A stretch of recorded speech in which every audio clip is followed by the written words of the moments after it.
Hello and welcome to the build video of Bandai Namco's Shining Gundam from Mobile Fighter G Gundam. I decided to go ahead and just do a speed build of this video instead of how I did it for Voltron, and just shows me basically clipping all of the parts off the sprues and cleaning up the parts and putting on the stickers, as you can see on the core lander here.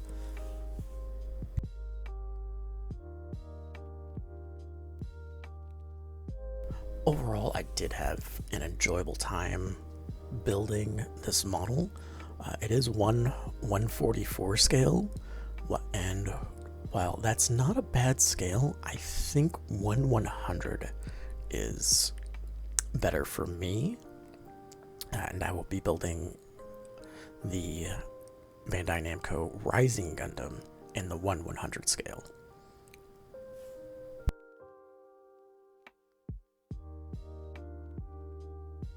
I do use a little bit of glue here and there, not too much.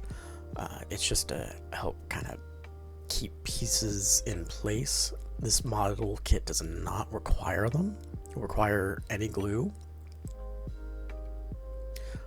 but it just, as a model kit builder, having some glue for non-moving pieces just gives me a little bit more peace of mind.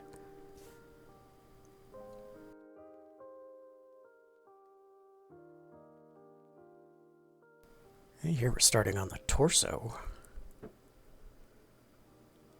And I do like how some pieces fit inside to help with details on the outside.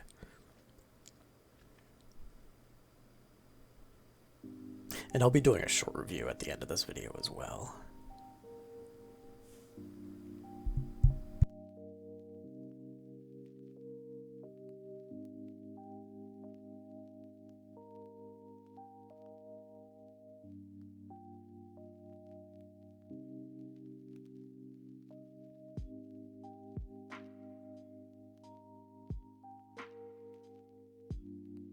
As always, when you're working with sharp objects, definitely be careful so you don't cut yourself. That's kind of why I use the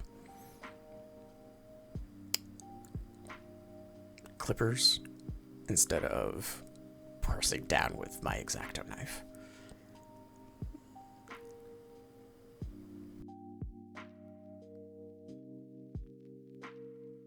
And that's the torso all done. We're moving on to one of the heads, because since Shining Gundam has 2 modes, we're gonna get 2 hits.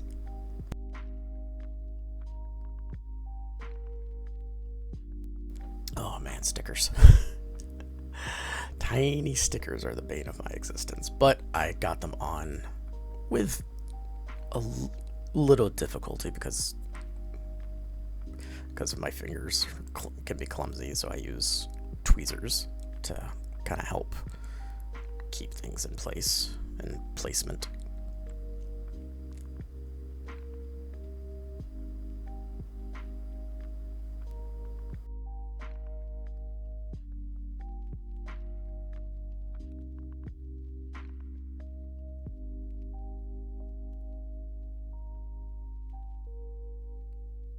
Tiny, tiny stickers.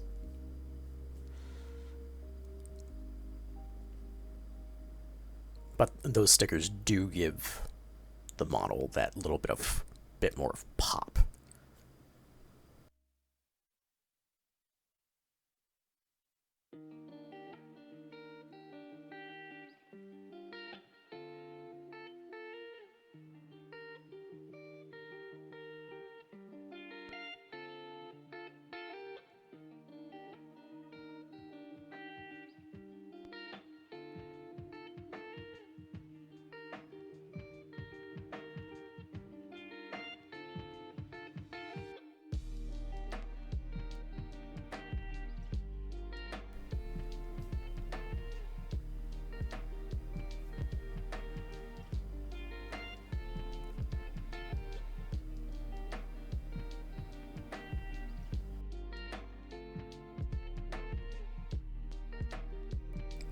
Here we're doing the super mode head.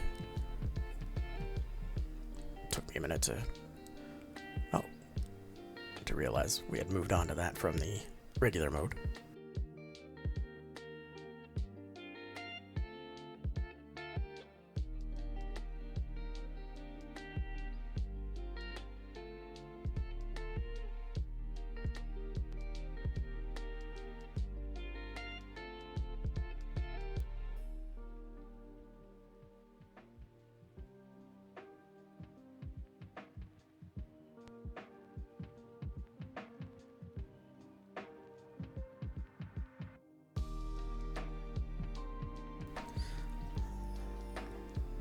Another reason I like the 1/100 scale over the 1/144 is that the pieces are just a little bit bigger and more easy to manipulate for me. But if you like 1/144 scale, by all means, it's your model kit. And that's your preference, and that's completely valid.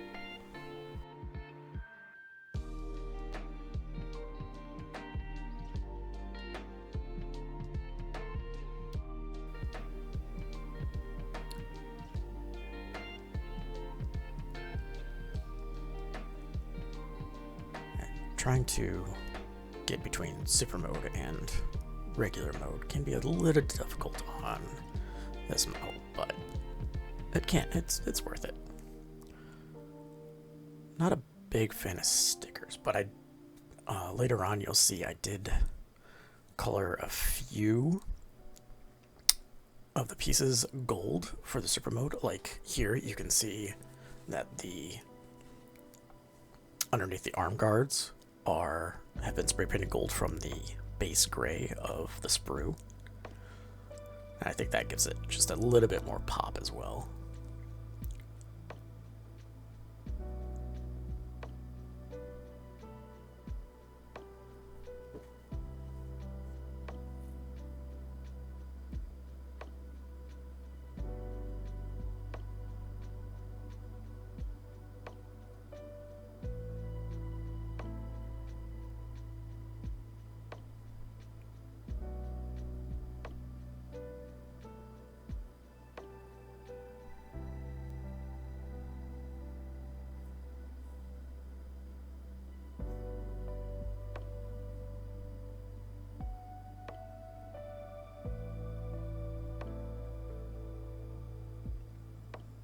Working on the internal workings of the arms was a little difficult because I had to put a piece inside another piece. I had to really make sure I had it oriented correctly.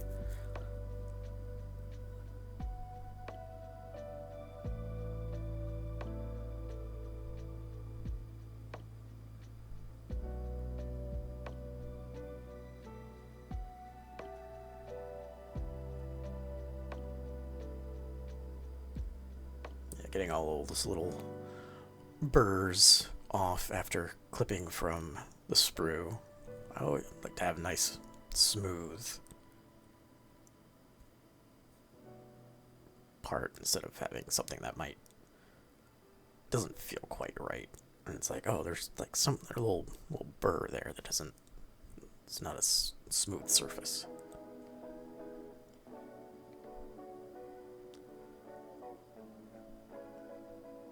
There's one arm not complete. On one of the arms for the hand joint, the hand port, I actually put it in upside down, and I go over that in the review too. And it actually made it a little bit more tight, and I think I liked that a little bit better than on the other arm.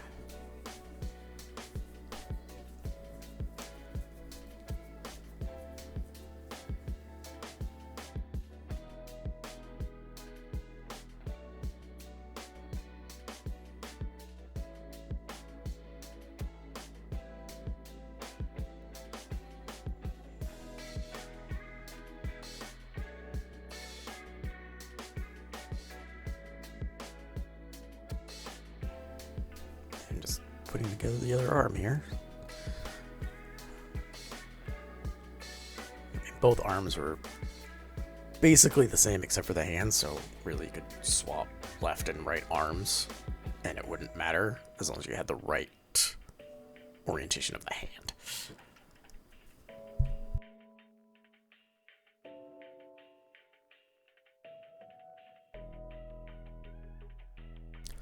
And I've decided I'm going to do a 1/100 of Shining Gundam, and I'll do it, of course, do a build video for that as well.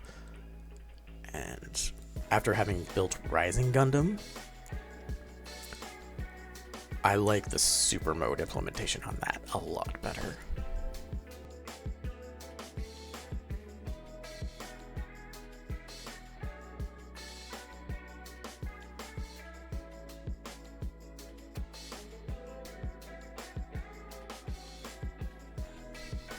Because on the 1/144 scale, you have to remove pieces and then put them back, whereas on the 1/100, it has mechanisms and you just shift it instead of dismantling.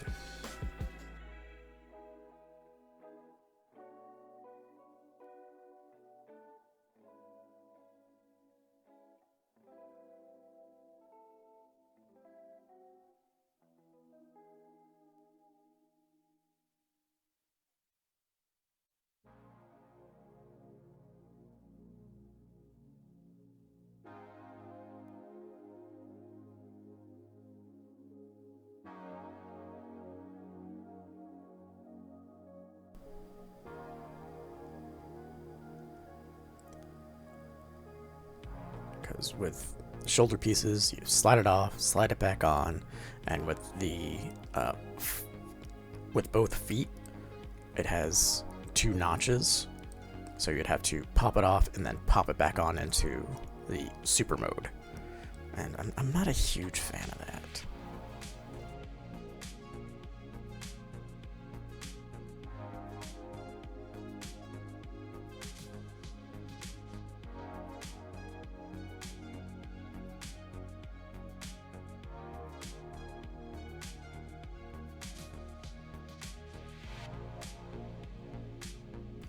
I remember having the action figures from the toy store when G Gundam was first airing in the US. So, of course, the merchandise was available at the same time. And the figures, they had the mechanisms instead of sliding the part off and sliding it back on. And I really enjoyed that aspect of the action figures.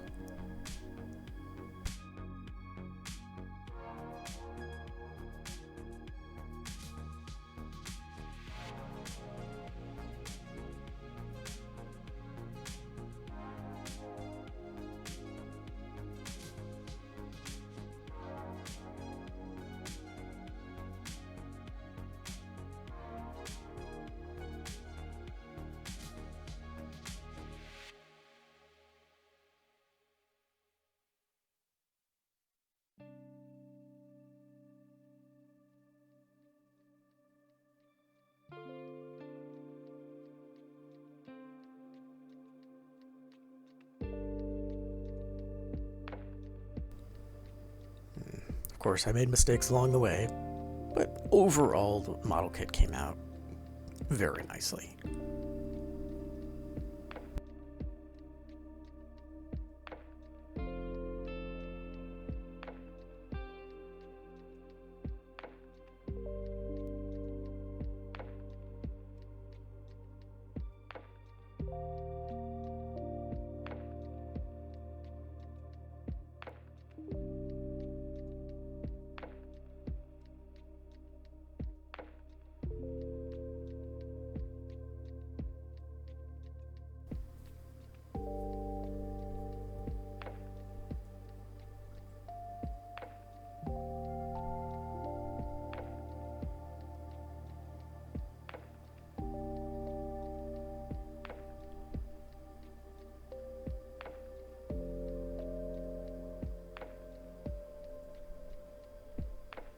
Always just a little dab of glue and just those ports really helps keep things assembled, and it doesn't fall apart easily.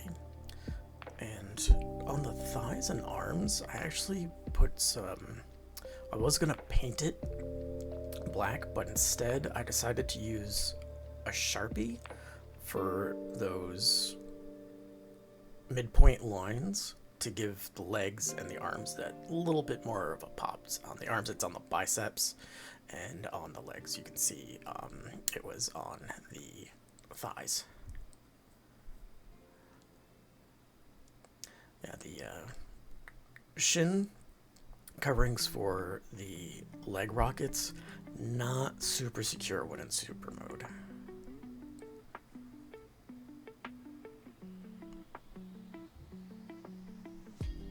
Kind of wish they were more on like a hinge with like kind of like a stopping point, like a little nub indent kind of feature, where it would just kind of, lack of a better term that I can think of at the time, just kind of like thoop into place and just hold a little bit more securely. The friction for those parts is not very tight, and that's fixable with like maybe some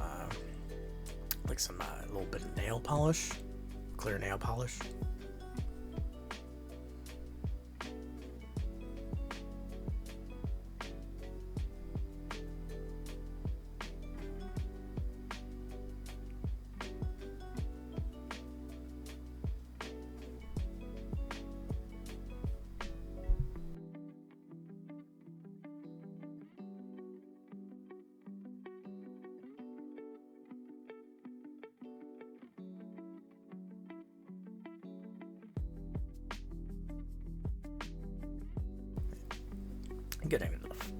Getting into the final assembly here with the hip joints and the hip skirts.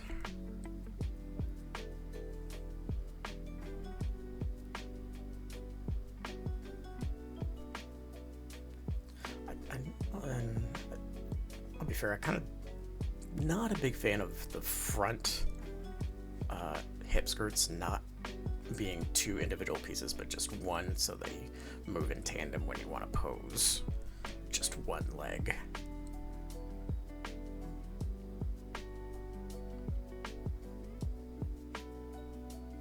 And I did the same thing on the hip skirts here.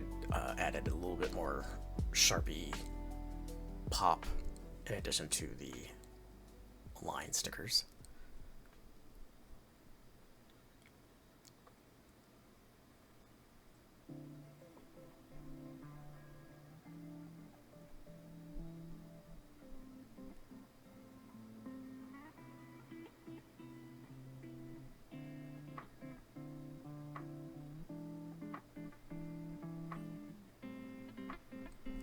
Finishing touches on the side skirts and almost ready for final assembly.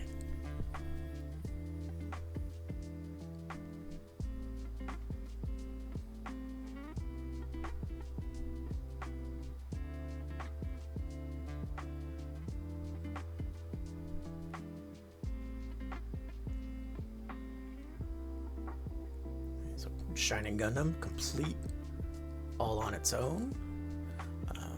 Did have some extra hands for additional posing with the swords. I made the mistake of gluing these hands together. I didn't realize that the Shining Gundam sword had a little bit of a flare on the pommel, so I actually can't push that through. So my Shining Gundam can't hold the Shining Finger sword, unfortunately.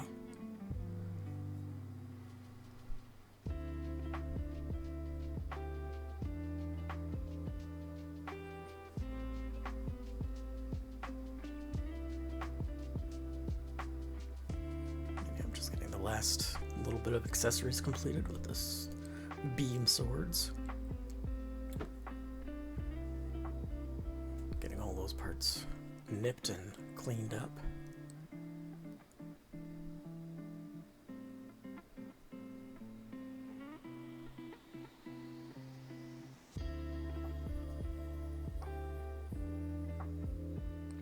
I had tried to use like a Good Smile Company stand for this, but the port isn't on the Gundam isn't big enough for the stand. And here we have the completed Shining Gundam. Got head articulation, shoulder articulation, back butterfly joint right there, and of course full 360. Bicep swivel, double jointed elbow, and of course wrist rotation, waist rotation, move out the hip skirt, go up, do a high kick, of course with the core lander in the way, butt plate can only go so far, but get nice range of movement on the legs, get thigh swivel, double jointed knee, gold articulation. Really enjoyed doing this build and I can't wait to do more. The only thing I'm really not a big fan of are stickers, but the ones on these weren't too bad. I was able to place them fairly easily. The one thing that I'm not a fan of are the shin coverings. They come off way too easily. You're just like fiddling around, like you just knock it, boom, gone. So you just gotta be kind of careful with those. But to convert to Shining Finger mode, you just gotta switch out the head and you get a nice alternate head. I find it easier to pop the shoulders off and do it that way versus keeping them on for modifying the shoulder pads. That way there's not, I don't feel there's enough clearance between the shoulder and the torso to be able to slide these off and slide these back on. Just take the forearm guards and you got a little thing down here. You just pop that out and it will pop up the guards on both sides. And the feet should come off. There we go. And they've got two separate holes here, tab slot connection. Just put them, and just go ahead and put this tab in that forward one. So, right, might be hard to see, but it goes right there. Angle the ankle pleats down too, and same thing with the other foot. Come on. There we go. Those down. You have Shining Finger mode. So as you can see, it does come with a set of shining hands, so we can put that on and with the right hand. There we go. You can do that, and you can do that on either side. And also, oops, that comes off a little too easily. Maybe I just didn't have it in completely. So there we go. So it also comes with sword holding hands, so I can hold his weapon. This, oops, some of these limbs are not entirely secure and can't like glue them down so they don't always stay when fiddling around. But at least they're snug enough that they stay, but not so much that they're tight. So let's go ahead and put a weapon holding hand here, and give him one of his beam sabers. Just put that on. There we go. Now I made the mistake of gluing these together, so I'm unable to use the Shining Finger sword because of the pommel here is flared out, and That that won't go through the hand now that it's glued together. So that's a boo-boo on my part. So be careful what you do glue together. The beam sabers are 3 pieces. You've got the hilt, and obviously the blade, and this can actually be stored right down here on the hip, and you can store both of them. One is more snug than the other, so if you have one up top here, it's gonna fall out a little easier, but this one's nice and snug there. Oh, forgot to put these out for the shining mode. You can see it's not entirely secure, so I'm just gonna go ahead and leave those. But they would be angled out like this, like I showed earlier, and they just don't like to stay. But all in all, a very good, fun build. And this port is a little loose, I think. I actually misassembled on this side. I actually put it in upside down, so that's actually really snug. And that's just falling out some more. So this is small, so I'm not surprised that things are just kind of like falling off for the gimmicks. But all in all, it's a solid figure. It is. I do like it a lot. So I actually might upgrade to a 1/100 and see how well that goes. But all in all, like I said, very well done, with some minor flaws, but nothing horrible that it's unenjoyable. But anyway, thank you for watching. Be sure to like and subscribe, and have a wonderful day.